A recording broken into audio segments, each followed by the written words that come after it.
કેમ છો વિદ્યાર્થી મિત્રો? આગળના લેક્ચરમાં આપણે સ્વાધ્યાયના જે દાખલા જોતા હતા તેમાં દાખલા નંબર 4.17 સુધી કમ્પ્લીટ કર્યું છે. હવે આપણે આગળ વધીએ. સ્વાધ્યાયનો દાખલા નંબર 4.18 રકમમાં શું આપ્યું છે જોઈએ. જો પ્રથમ ક્રમની પ્રક્રિયા છે માટે દર્શાવો કે 99% પ્રક્રિયા પૂર્ણ થવા માટે જરૂરી સમય પ્રક્રિયા 90% પૂરી થવા માટે જરૂરી સમય કરતાં બમણો છે. એટલે અહીંયા પ્રશ્નમાં તમને શું પૂછ્યું છે? એક રાસાયણિક પ્રક્રિયા છે. પ્રક્રિયા જ્યારે 99% પૂરી થાય ત્યારે જે સમય મળે એ એક આપણે મેળવવાનો છે, અને પ્રક્રિયા જ્યારે 90% પૂરી થાય ત્યારે શું સમય હોય એ બંને સમય મેળવવાના છે. અને બંનેની તમારે શું કરવાની છે? કમ્પેરિઝન કરવાની છે.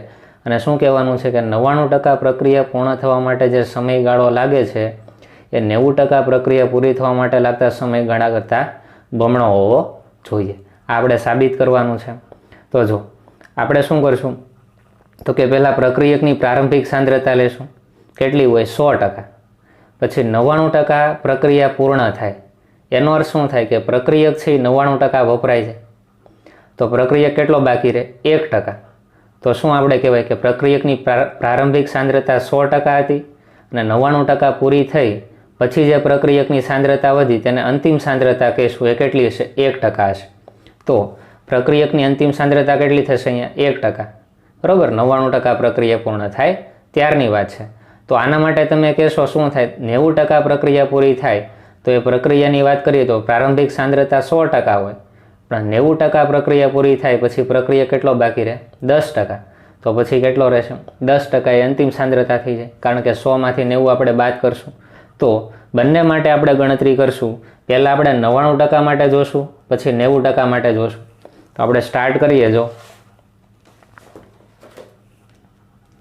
પહેલાં આપણે વાત કરશું 99% પ્રક્રિયા પૂર્ણ થાય. પહેલાં કોની વાત કરીએ? ગમે એક લઈ લો. બરાબર. 90% વાળું લઈ લો, 99% લઈ લો, કોઈ પણ લઈ શકો. આપણે પહેલાં લઈએ 99% વાળું. જો 99% પ્રક્રિયા પૂર્ણ થતા લાગતો સમય ટી એની ગણતરી કરવાની છે. તો જો કોઈ એક રાસાયણિક પ્રક્રિયા હું લખું કે પ્રક્રિયક છે એ, એનું નિપજ બીમાં રૂપાંતર થાય, તો પ્રક્રિયક એ છે એની પ્રારંભિક સાંદ્રતા કેટલી હોય? ટકાવારી પ્રમાણે જો તો માનો કે એની પ્રારંભિક સાંદ્રતા છે 100% છે. કેટલી છે? 100%. હવે પ્રક્રિયા 99% પૂરી થાય છે તો તેની અંતિમ સાંદ્રતા શું હોય? તો કે પ્રક્રિયકની જે પ્રારંભિક સાંદ્રતા હતી, બરાબર, એમાંથી કેટલો વપરાય જાય? તો કે 99% પ્રક્રિયક વપરાય જાય. એટલે અંતિમ સાંદ્રતા કેટલી આવે? તો કે 1%. આ શું આવશે? અંતિમ. આ શું થઈ ગઈ? તેની પ્રારંભિક સાંદ્રતા. અથવા તો તમે એમ પણ કહી શકો કે પ્રારંભિક સાંદ્રતા છે એ R0 લ્યો અને અંતિમ સાંદ્રતા કેટલી થાય? તો કે પ્રારંભિક સાંદ્રતાના 1% જેટલી થાય. આમ એ લખી શકો. પ્રક્રિયકની પ્રારંભિક સાંદ્રતા કેટલી હશે? R0, શરૂઆતની સાંદ્રતા. પ્રક્રિયા 99% પૂરી થાય એટલે કે પ્રક્રિયક 1% બાકી રહે તો અંતિમ સાંદ્રતા કેટલી હોય? તો કે પ્રારંભિક સાંદ્રતાના 1% જેટલી હશે. તો આપણે આ તો તમને સમજ માટે લખાવ્યું છે, તમે ન લખો તો પણ ચાલે. સીધું આપણે અહીંયા લખી નાખીએ. જો શું લખશું અહીંયા? પ્રક્રિયા કેટલી પૂર્ણ થાય છે? તો કે 90%, 99%ની વાત કરીએ છીએ ને, તો પ્રક્રિયા 99% પ્રક્રિયા પૂર્ણ થાય છે. એનો અર્થ શું? તો કે 1% પ્રક્રિયક હશે, 1% પ્રક્રિયક કેવો હશે? બાકી રહે.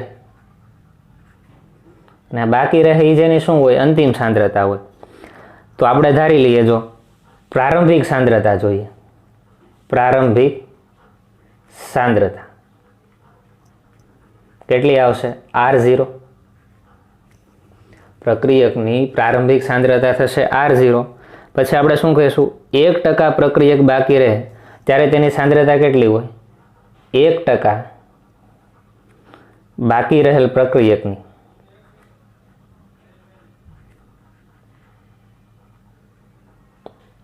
સાંદ્રતા. તો જે પ્રારંભિક સાંદ્રતા હોય એના કેટલા ટકા હોય? તો કે 1% હોય. તો 1% એટલે તમે આ રીતે લખી શકો ને, R0 ગુણ્યા 1 ભાગ્યા 100. તો શું થાય જુઓ તો, R0 છેદમાં શું આવશે? 100. આ કઈ સાંદ્રતા થઈ ગઈ? તેની અંતિમ સાંદ્રતા થઈ ગઈ. કેવી કહેવાય? અંતિમ સાંદ્રતા. બરોબર, એને આપણે R of t દ્વારા દર્શાવી દઈએ. બરોબર, આ કઈ થઈ ગઈ? પ્રારંભિક સાંદ્રતા. એ કેટલી છે? R of 0. તો આપણે સમય મેળવવાનો છે ને પ્રથમ ક્રમની પ્રક્રિયા છે એવું કહી દીધું છે. તો સૂત્ર મૂકી દઈએ. જો k ઇઝ ઇક્વલ ટુ શું થાય? તો કે 2.303 છેદમાં t ઇન્ટુ log. પ્રક્રિયા હજી શરૂ નથી થઈ ત્યારે પ્રક્રિયકની પ્રારંભિક સાંદ્રતા છેદમાં તેની કેવી આવશે? પ્રક્રિયા પૂર્ણ થાય ત્યારે બાકી રહેલા પ્રક્રિયકની અંતિમ સાંદ્રતા. સમય મેળવવાનો કીધો છે. બરોબર, 99% પ્રક્રિયા પૂર્ણ થાય ત્યારે સમય શું હોય? તો t ને સૂત્રનો કરતા બનાવી દો તો શું થાય? 2.303 ભાગ્યા શું આવશે અહીંયા? કે બરાબર ઇન્ટુ શું આવશે? log R0. પ્રારંભિક સાંદ્રતા કેટલી છે? R0 જ છે. અંતિમ સાંદ્રતા કેટલી છે? RT. R0 ભાગ્યા શું? તો R0 ભાગ્યા શું કરીએ? છો ભાગાકારમાં શું હોય ઉપર જાય એટલે શું આવી જશે? ગુણાકારમાં આવશે. તો અહીંયા R0 કેન્સલ થશે. તો જો આને આપણે આ રીતે લખશું, t ઇઝ ઇક્વલ ટુ 2.303 ભાગ્યા k ઇન્ટુ log 100 છે એને હું બીજી રીતે લખું હોય તો 10⁻² લખાય. બરોબર, તો જો તો t ઇઝ ઇક્વલ ટુ શું આવશે? 2.303 ભાગ્યા k log 10⁻² એટલે કે 2 આગળ આવે એટલે આને ગુણ્યા શું થઈ જાય? 2. અને log 10 શું થાય? log 10 ની વેલ્યુ આપણે શું લખીએ છીએ? 1. તો એ કાંઈ લખવાની જરૂર નથી. તો જુઓ તો આ કોના માટે મળ્યું? તો કે પ્રક્રિયા 99% પૂરી થાય ત્યારનો આ સમય મળ્યો. બરોબર, આ પહેલી ગણતરી થઈ. હવે આપણે જોશું બીજી ગણતરી. હવે જો બીજી ગણતરીમાં શું જોવાનું છે? પ્રક્રિયા છે 90% પૂરી થાય ત્યારની વાત કરવાની છે. 90% પ્રક્રિયા પૂર્ણ થવા અથવા તો પૂર્ણ થતા લાગતો સમય. બરોબર, એની આપણે ગણતરી કરીએ તો પાછું આપણે શું લખશું? પ્રારંભિક સાંદ્રતા કેટલી હોય? R0. હવે જો પ્રક્રિયક છે 90% પ્રક્રિયક વપરાઈ ગયો તો વધ્યો કેટલો? 10%. તો તેની અંતિમ સાંદ્રતા શું થાય? અંતિમ સાંદ્રતા R of t is equal two પ્રારંભિક સાંદ્રતા ના કેટલા ટકા થશે? 10% થાય. શા માટે? 90% પ્રક્રિયક વપરાઈ ગયો છે, 90% પ્રક્રિયા પૂરી થઈ તો વધ્યું કેટલું? 10%. તો 10% એટલે આપણે શું લખી શકાય? R0. 10% એટલે 10 ભાગ્યા 100 લખાય. અહીંયાથી 0 0 જાય એટલે આન્સર શું આવે? R0 એને ભાગ્યા 10. આ રીતે આપણે લખશું. તો આપણને કઈ સાંદ્રતા મળી છે? અંતિમ સાંદ્રતા તરીકે ઓળખશું. પાછું આપણે સૂત્ર મૂકીએ તો ડાયરેક્ટ ટીને હું સૂત્રનો કરતા બનાવી દઉં છું. t ઇઝ ઇક્વલ ટુ શું થાય? 2.303 ભાગ્યા કે આ કયો સમય મેળવવાનો છે? 90% માટે ઇન્ટુ log પ્રારંભિક સાંદ્રતા છેદમાં અંતિમ સાંદ્રતા. અંતિમ સાંદ્રતા કેટલી? પ્રારંભિક R0, અંતિમ સાંદ્રતા R0 ભાગ્યા 10. 10 ને હું ઉપર લઈ જાઉં છું. બરોબર, તો R0 અહીંયાથી કેન્સલ થાય. log 10 શું થઈ જાય? 1. તો 90% પ્રક્રિયા પૂર્ણ થવા માટે લાગતો સમય 2.303 ભાગ્યા k છે. તો જુઓ તો આપણને બે સમીકરણો મળ્યા. પહેલું સમીકરણ શું મળ્યું? તો કે 99% પ્રક્રિયા પૂર્ણ થવા માટે લાગતો સમય આ પહેલું સમીકરણ. બરોબર, અને બીજું સમીકરણ 90% પ્રક્રિયા પૂર્ણ થવા માટે લાગતો સમય બીજું સમીકરણ. તો આ બંનેનું આપણે કમ્પેરિઝન કરીએ. જો એક કામ કરીએ, આ બંનેનો ભાગાકાર કરીએ. શું કરીએ? સમીકરણ 1 ભાગ્યા સમીકરણ 2 બંનેનો શું લઈ લઈએ? ગુણોત્તર લઈ લઈએ. તો શું થાય? જો સમીકરણ 1ની કિંમત આપણી પાસે છે અહીંયા, આ સમીકરણ 1ની કિંમત મૂકશું. ડાબી બાજુનો પહેલાં ભાગાકાર કરીએ. 99% સમય તો શું લખીએ ડાબી બાજુ? ટી 99% સમય છેદમાં સમીકરણ 2ની ડાબી બાજુ શું થાય તો કે 90% સમય બરાબર સમીકરણ 1ની જમણી બાજુ શું આપ્યું છે આ લખી નાખીએ 2.303 ભાગ્યા કે ગુણ્યા 2 2.303 ભાગ્યા કે ગુણ્યા શું આવશે 2 અને એને ભાગાકારમાં સમીકરણ 2ની જમણી બાજુ શું થાય 2.303 ભાગ્યા કે તો જુઓ તો 2.303 ભાગ્યા કે અંશમાં છે અને છેદમાં છે આ તો ઉડી જશે તો અહીંયા શું વધ્યું ખાલી 2 વધ્યા તો આપણે આ રીતે લખી શકાય જો તો અહીંયા છેદમાં છે એને હું અહીંયા ગુણાકારમાં લઈ જાઉં તો શું થાય ટી 99% પ્રક્રિયા પૂર્ણ થવા માટે લાગતો સમય બરાબર અહીંયા બરાબરની જમણી બાજુ શું વધ્યું 2 તો અહીંયા 2 લખું અને આ ભાગાકારવાળી કિંમત બરાબરની આ સાઈડ જાય એટલે ગુણાકારમાં આવે એટલે ગુણ્યા શું થાય ટી 90%. તો આ સમીકરણને તમારે વાંચવું હોય તો કઈ રીતે વાંચી શકાય તો આપણે આ રીતે કહી શકાય કે 99% પ્રક્રિયા પૂર્ણ થવા માટે લાગતો સમય એ 90% પ્રક્રિયા પૂર્ણ થવા માટે લાગતા સમય કરતાં 2 ગણો વધારે હોય. આ સમીકરણને તમને વાંચતા આવડવું જોઈએ. શું કીધું તો કે આમ પ્રક્રિયા 99% પૂરી થવા માટે જે સમયગાળો લાગે છે એ 90% પ્રક્રિયા પૂર્ણ થવા માટે લાગતા સમયગાળા કરતાં 2 ગણો વધારે હોય છે. બરાબર આપણે લખીએ આમ પ્રક્રિયા 99% પૂર્ણ થવાનો સમય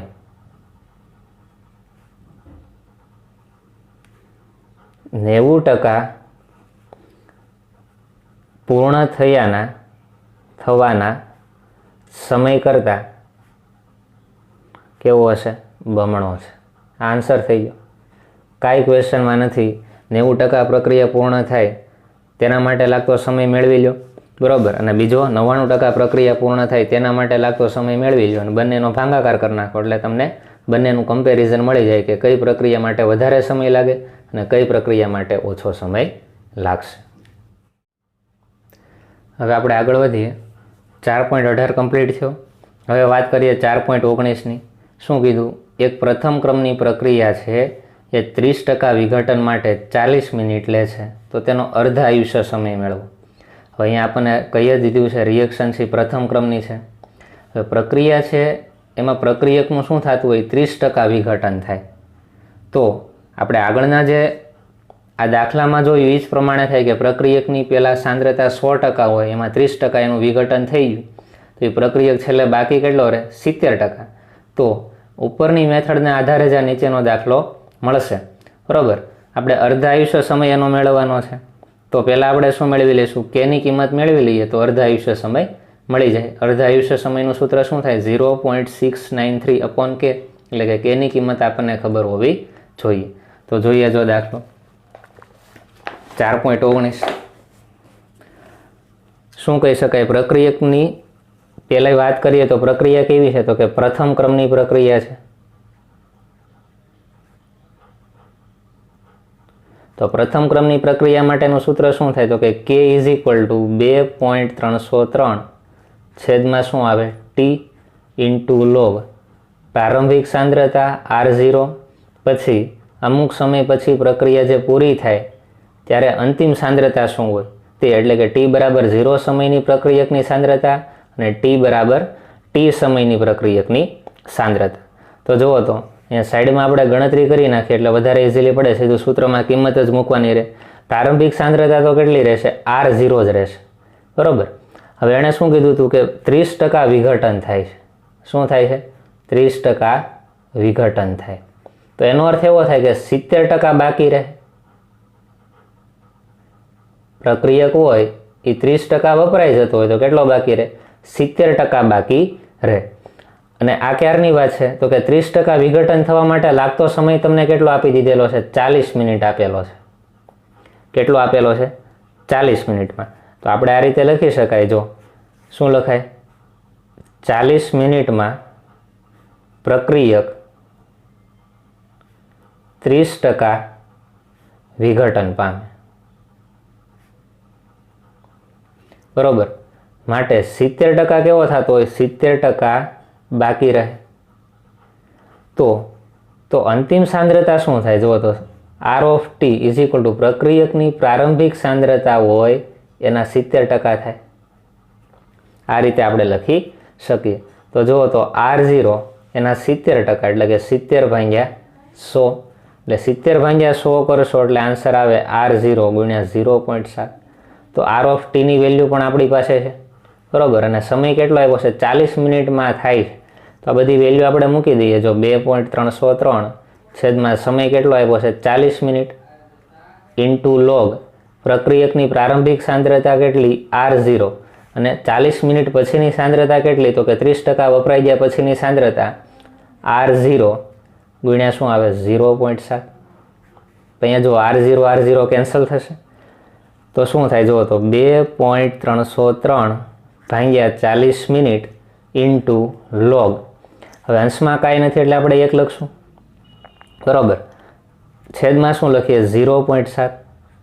તો એક કામ કરીએ, જો આને બીજી રીતે લખવું તો આ રીતે લખાય. 1/0.7 છે તો 1 ભાગ્યા 7 ગુણ્યા 10⁻1 લખાય ને. જમણી બાજુ આપણે પોઈન્ટને ખસેડી દઈએ તો આ રીતે પણ આપણે લખી શકીએ. તો 10⁻1 ઉપર જાય એટલે કેવા થાય? 10⁻+1 એટલે કે 10⁻+1 છેદમાં 7. 10⁻1 એટલે શું? તો કે 10 જ થાય એના છેદમાં 7. એટલે કે 1/0.7 એના બરાબર તમે 10/7 લખી શકો. તો લખી નાખો. જો 2.303 ભાગ્યા 40 ઇન્ટુ લોગ 1/0.7 બરાબર શું લખાય? 10/7. બરાબર. તો જુઓ તો આનો તમારે લોગ મેળવવાનો છે તો લોગ શું આવશે? લોગ 10/7. બરાબર. આનો ભાગાકાર કરી નાખજો. જે આન્સર આવે એનો લોગ તમારે હવે જાતે મેળવવાનો. હું અહીંયા સીધો આન્સર લખું છું. આન્સર શું આવશે? 2.303 ભાગ્યા 40 ગુણ્યા આનો ડાયરેક્ટ હું લોગ લખું છું 0.1549. હવે લોગ કઈ રીતે મેળવાય તેની મેથડ મેં તમને આગળ શીખવાડી દીધી છે, એટલે એમાં બહુ સમય નહીં બગાડીએ આપણે. એટલે આનો ગુણાકાર કરીએ એટલે શું આવે? 8.91 ગુણ્યા 10⁻3. અહીંયા જુઓ તો મિનિટ તો અહીંયા છેદમાં હતા ને, અહીંયા 40 મિનિટ છે. અહીંયા જો બધે મિનિટ. હવે ઉપર જાય એટલે શું થઈ જાય? Minute inverse. તો અહીંયા આપણને શું મળી ગયું? વેગ અચળાંક કે, બરાબર, એની કિંમત મળી ગઈ. હવે આપણને બીજું શું પૂછેલું છે? આમાં મેન ક્વેશ્ચન છે અર્ધા આયુષ્ય સમયની ગણતરી કરો. તો અર્ધા આયુષ્ય સમયની આપણે ગણતરી કરીએ. જો અર્ધા આયુષ્ય સમય એનું સૂત્ર શું થાય? તો કે 0.693/k. તો કિંમત મૂકી દઈએ 0.693 એના છેદમાં કે. કેની કિંમત છે 8.91 ગુણ્યા 10⁻3 મિનિટ ઇનવર્સ. મિનિટ ઇનવર્સ ઉપર જાય એટલે મિનિટ થશે.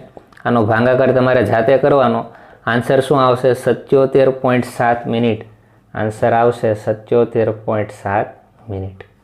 તો આપણને ક્વેશ્ચન પૂછેલો છે કે પ્રક્રિયા 30% વિઘટન થઈ જાય ત્યાર પછીનું અર્ધ આયુષ્ય સમય કેટલું હોય? તો કે 77.7 મિનિટ જેટલો હશે. 4.19 દાખલો કમ્પ્લીટ થયો. હવે 4.20 જોઈએ. શું આપ્યું છે? જો એઝો આઇસોપ્રોપેનનું હેક્ઝેન અને નાઇટ્રોજનમાં વિઘટન એ 543 કેલ્વિન તાપમાને કરવામાં આવે છે. એટલે કે શું છે? આ પ્રક્રિયક છે એઝો આઇસોપ્રોપેન. એનું રૂપાંતર કેમાં થાય છે? હેક્ઝેન અને નાઇટ્રોજનમાં વિઘટન થાય છે. તો એના માટે કંઈક નીચે માહિતી આપેલી છે. જો અહીંયા એઝો આઇસોપ્રોપેન છે એ 0 સેકન્ડે તેનું દબાણ કેટલું છે? 35 મિલીમીટર ઓફ મર્ક્યુરી છે, બરાબર. હવે જેમ ધીરે ધીરે સમય આગળ વધતો જશે તેમ આ એઝો આઇસોપ્રોપેન હશે એના દબાણમાં શું થતો જશે? ઘટાડો. એટલે કે 360 સેકન્ડ પછી આ એઝો આઇસોપ્રોપેન છે, બરાબર, અથવા તો આખી જે રિએક્શન છે એનું દબાણ કેટલું થઈ જાય? 54 થાય. કારણ કે આ આખી પ્રક્રિયા માટે કુલ પ્રક્રિયાનું દબાણ આવે ને, એટલે અહીંયા કુલ દબાણ આપેલું છે. અને 720 સેકન્ડ પછી એ પ્રક્રિયાનું દબાણ કેટલું છે? 63 છે. તો વેગ અચળાંક મેળવવાનો છે. શું અહીંયા કીધું છે? જો અહીંયા આપણને શું આપેલો છે? એઝો આઇસોપ્રોપેન એનું હેક્ઝેન અને નાઇટ્રોજનમાં વિઘટન થાય છે. 0 સેકન્ડે આપણી પાસે પહેલાં શું હોય? માત્ર એઝો આઇસોપ્રોપેન જ હોય. એટલે આ જે દબાણ છે એ પ્રારંભિક દબાણ છે, બરાબર. પછી 360 સેકન્ડ પછીનું દબાણ 54 અને 720 સેકન્ડ પછીનું દબાણ 63 છે. આ ત્રણ અલગ અલગ વેલ્યુ માટે આપણે વેગ અચળાંકની કિંમત મેળવવાની છે. બરાબર. તો વેગ અચળાંક કઈ રીતે મળશે? તો જો પહેલાં તો આ એક પ્રારંભિક સાંદ્રતા અહીંયાથી અહીંયા સુધીનો એક મળશે, બરાબર, ને બીજું કયું મળશે? એક પ્રારંભિક સાંદ્રતાથી 720 સેકન્ડ. આવા બે કેની કિંમતો આપણને મળશે. તો આપણે પહેલાં પ્રક્રિયા લખી નાખીએ. રકમમાં પ્રક્રિયક શું આપેલો છે? જો પ્રક્રિયક છે એઝો આઇસોપ્રોપેન. એઝો આઇસોપ્રોપેન એનું વિઘટન થાય છે અને એમાંથી શું બને છે? Hexane plus nitrogen. આ રીતની પ્રક્રિયા આપેલી છે. હવે જો આપણને જે કોષ્ટકમાં કિંમતો આપી છે એ પ્રમાણે જોઈએ તો એઝો આઇસોપ્રોપેન એનું પ્રારંભિક દબાણ કેટલું હોય, અથવા તો તમે અહીંયા દબાણ જ બોલવું પડે, કારણ કે અહીંયા એકમો બધે મિલીમીટર ઓફ મર્ક્યુરીમાં આપેલા છે કે ટી બરાબર 0 સેકન્ડની જ્યારે વાત કરીએ ત્યારે તો નિપજ તો કાંઈ હોવાની નથી, એટલે અહીંયા નિપજ 0 હોય ત્યારે દબાણ કેટલું છે? 35 મિલીમીટર ઓફ મર્ક્યુરી. હવે શું થાય? ધીરે ધીરે જેમ સમય આગળ વધે તેમ 360 સેકન્ડ પછી આપણે જોઈએ તો શું થાય? તો કે 35 માઇનસ પ્રક્રિયકના દબાણમાં કંઈક ઘટાડો થાય, સામે નિપજના દબાણમાં કંઈક શું થતો હોય? વધારો થતો હશે. તો આ રીતે આપણે લખી શકીએ. તો આપણે એમ કેવું કે 360 સેકન્ડ પછી પ્રક્રિયાનું કુલ દબાણ કેટલું થાય? 360 સેકન્ડ પછી પ્રક્રિયાનું કુલ દબાણ કેટલું થાય? તો કે કુલ દબાણ બરાબર આ પ્રક્રિયકના જે દબાણ હોય અને નિપજના જે દબાણ હોય એનો સરવાળો કરવો પડે. તો પ્રક્રિયકનું દબાણ 35 માઇનસ એક્સ અને નિપજના દબાણ અહીંયાથી x કેન્સલ થાય. તો 360 સેકન્ડ પછી પ્રક્રિયકનું કુલ દબાણ થાય 35 પ્લસ એક્સ, અથવા તો આખી પ્રક્રિયાનું કુલ દબાણ થાય 35 પ્લસ એક્સ. પણ રકમમાં તમને જુઓ 360 સેકન્ડ પછી પ્રક્રિયાનું કુલ દબાણ પણ આપી દીધેલું છે.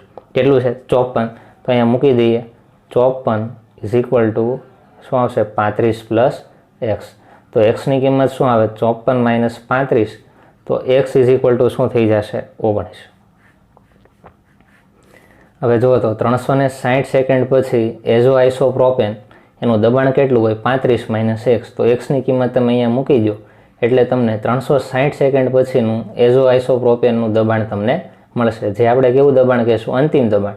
અને ટી બરાબર 0 સેકન્ડે જે દબાણ હશે એને કેવું કહેવાય? પ્રારંભિક દબાણ કહીએ. તો જોઈએ, જો ટી બરાબર 0 સમયની વાત કરીએ અને ટી બરાબર 360 સેકન્ડની વાત કરીએ. તો ટી બરાબર 0 સમયની જ્યારે વાત કરીએ ત્યારે કયું દબાણ હોય? પ્રારંભિક દબાણ હોય. પ્રારંભિક દબાણને આપણે ઇંગ્લિશમાં કહીશું પી ઓફ આઈ. અને 360 સેકન્ડ પછી જે પ્રક્રિયકનું દબાણ હશે એ કેવું હશે?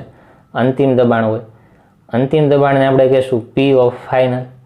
પ્રારંભિક દબાણ કેટલું છે? 35. અંતિમ દબાણ કેટલું છે? 35 માઇનસ એક્સ છે ને. પ્રારંભિક 35, અંતિમ કેટલું? 35 માઇનસ એક્સ. એક્સની કિંમત આપણી પાસે છે 19. તો 35માંથી તમે 19 બાદ કરો, આન્સર શું આવે? 16. આ શું થઈ ગયું? Final pressure. આ કયું થઈ ગયું? Initial pressure. હવે આપણી પાસે અહીંયા કીધું છે કે પ્રથમ ક્રમની પ્રક્રિયા છે. તો પ્રથમ ક્રમની પ્રક્રિયા માટે વેગ અચળાંક કે ઇઝ ઇક્વલ ટુ શું લખી શકાય? 2.303 ભાગ્યા ટી ઇન્ટુ લોગ પ્રારંભિક દબાણ એટલે કે ઇનિશિયલ પ્રેશર અને છેદમાં અંતિમ દબાણ એટલે કે ફાઇનલ પ્રેશર. સમય છે 0 થી 360 સેકન્ડ. તો સમય શું આવશે? 2.303 છેદમાં 360 ઇન્ટુ લોગ પ્રારંભિક દબાણ કેટલું? 35 ભાગ્યા અંતિમ દબાણ કેટલું? 16. તો 35 ભાગ્યા 16 કરો અને એનો લોગ મેળવો. હું ડાયરેક્ટ અહીંયા આન્સર લખું છું. આન્સર આવશે 2.303 ભાગ્યા 360 ગુણ્યા લોગ 35ના છેદમાં 16. આન્સર આવે 0.3399. તો એનો ગુણાકાર અને ભાગાકાર કરો, જે વેલ્યુ આવી લખીએ 2.17 ગુણ્યા 10⁻³ સેકન્ડ ઇન્વર્સ. તો જ્યારે પ્રક્રિયા 0 સેકન્ડથી 360 સેકન્ડ સુધી પહોંચે તે સમય દરમિયાન વેગ અચળાંક આપણને કેટલો મળ્યો? 2.17 ગુણ્યા 10⁻³ સેકન્ડ ઇન્વર્સ મળ્યો. આ સેકન્ડ ઇન્વર્સ શા માટે લખ્યો? તો અહીંયા જે સમય છે સેકન્ડમાં છે ને, એ ઉપર જાય એટલે કેવો થાય? Second inverse. હવે આવી જ રીતે તમને કોષ્ટકમાં સમય હજી આગળ વધારે દર્શાવેલો છે. કેટલો છે? 720 માટે. કેટલો આપેલો છે? 720 માટે. તો એના માટે વેગ અચળાંક મેળવીએ. જો પાછું આપણે શું લખશું, સેમ આની આ જ પ્રોસેસ આવશે. 360 સેકન્ડ પછી પ્રક્રિયાનું કુલ દબાણ આવશે, એની જગ્યાએ હવે શું લખીએ, 720 સેકન્ડ પછી પ્રક્રિયાનું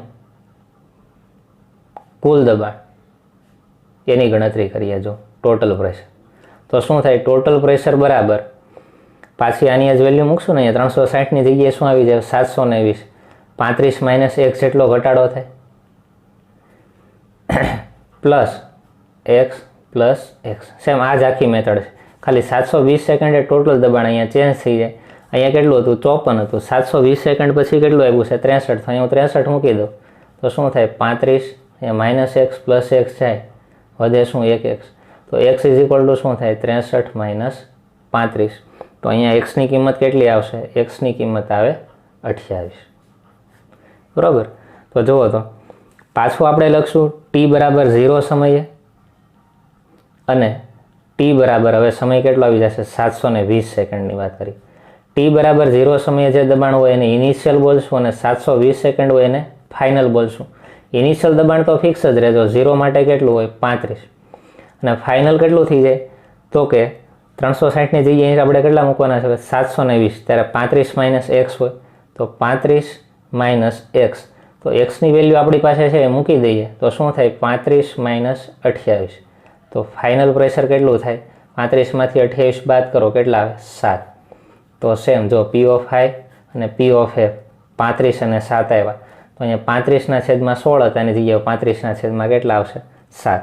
તો પાછા આપણે વેગ અચળાંકનું સૂત્ર મૂકીએ. જો શું થાય, વેગ અચળાંક કે ઇઝ ઇક્વલ ટુ 2.303 ભાગ્યા 2.303 ભાગ્યા ટી ઇન્ટુ લોગ પ્રક્રિયકનું પ્રારંભિક દબાણ છેદમાં અંતિમ દબાણ. તો હવે સમય કેટલો થઈ જશે, 0 સેકન્ડથી 700 ને કેટલા છે, 20, એટલે 720 માઇનસ 0 એટલે 720 જ થાય, ઇન્ટુ લોગ પ્રારંભિક દબાણ કેટલું, 35. હવે 720 સેકન્ડ પછી દબાણમાં થતો ઘટાડો કેટલો, 7. તો આનો તમે લોગ મેળવી લેજો. બરાબર. આનો તમે ગુણાકાર કરશો, જે આન્સર આવે એ તમારે મેળવવાનો.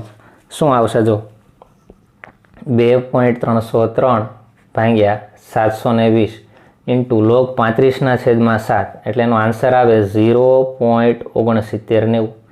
અને આનું સાદુરૂપ આપીએ આપણે, એટલે આન્સર આવશે 0.0024 સેકન્ડ ઇનવર્સ. એક કામ કરીએ, આગળમાં જે કેની વેલ્યુ છે 10⁻³ ઘાતમાં હતી, તો આને 10⁻³ ફેરવીએ તો આને જમણી બાજુ 3 ડગલા આગળ વધારી દઈએ તો શું થાય, 2.4 × 10⁻³ સેકન્ડ ઇનવર્સ. આ ક્યારની વાત છે કે પ્રક્રિયા જ્યારે 720 સેકન્ડ જેટલી પૂર્ણ થાય એટલા સમય પછીની વાત છે. અને આ ક્યારની વાત છે, પહેલું સમીકરણ આપણને ક્યારે મળ્યું, તો કે 360 સેકન્ડ પછી પ્રક્રિયક માટે વેગ અચળાંક મળ્યો, અને આ કોના માટે મળ્યો, 720 સેકન્ડ પછી. તો આ બંને કેની વેલ્યુ જે મળી, આ સમીકરણ 1 બરાબર અને સમીકરણ 2, બંનેનો આપણે એવરેજ મેળવી લઈએ એટલે કે મળી જાય. તો જુઓ, તો 2.17 × 10⁻³ વત્તા 2.4 × 10⁻³ ભાગ્યા શું થાય, 1. તો આપણે સરેરાશ લઈ લઈએ એટલે તમને પ્રક્રિયા માટે વેગ અચળાંક કેની કિંમત મળી જાય. પહેલા સમીકરણ માટે કેની કિંમત કેટલી, 2.17 × 10⁻³ પ્લસ બીજા માટે કેટલી, 2.4 × 10⁻³. હવે જો 2.17 વત્તા 2.4, રિયલમાં 2.4 અહીં નથી પણ શું હોય, 2.40, એટલે 2.40 પ્લસ 2.17 ભાગ્યા શું આવે, 2. આ બેનો સરવાળો કરો તો આન્સર આવે 2.57 ગુણ્યા ઘાત કેટલી આવે, 10⁻³ ભાગ્યા 2. 2.57 ભાગ્યા 2 કરો, જુઓ તો આન્સર શું આપણને મળશે, 2.2. બરાબર. અહીંયા સમથિંગ કંઈક આવશે, અહીંયા હું 21 છે એટલે લખું છું 10⁻³ સેકન્ડ ઇનવર્સ. તો આપણને શું મળી ગયું, વેગ અચળાંક કેની કિંમત મળી ગઈ. તો તમને એ જ પૂછેલું છે ક્વેશ્ચનમાં. જો ક્વેશ્ચનમાં શું પૂછેલું હતું, વેગ અચળાંક ગણ, વેગ અચળાંક ગણો. તો આપણે પહેલાં શું કર્યું, તો કે 0 થી 360 સેકન્ડ માટે પહેલો વેગ અચળાંક ગણ્યો, એને તમે K1 લઈ લો. અને બીજો ક્યાં ગણ્યો, તો કે 0 થી 720 સેકન્ડ માટે બીજો વેગ અચળાંક ગણ્યો K2. એટલે એવરેજ આપણને આ રીતે મળી કે K1 પ્લસ K2 ભાગ્યા 2 કરો એટલે તમને આન્સર મળી જશે. અને આન્સર શું આવે છે, જુઓ તો કયા એકમમાં આવશે, સેકન્ડ ઇનવર્સ એકમમાં આવશે. તો આ વાત થઈ દાખલા નંબર 4.20ની.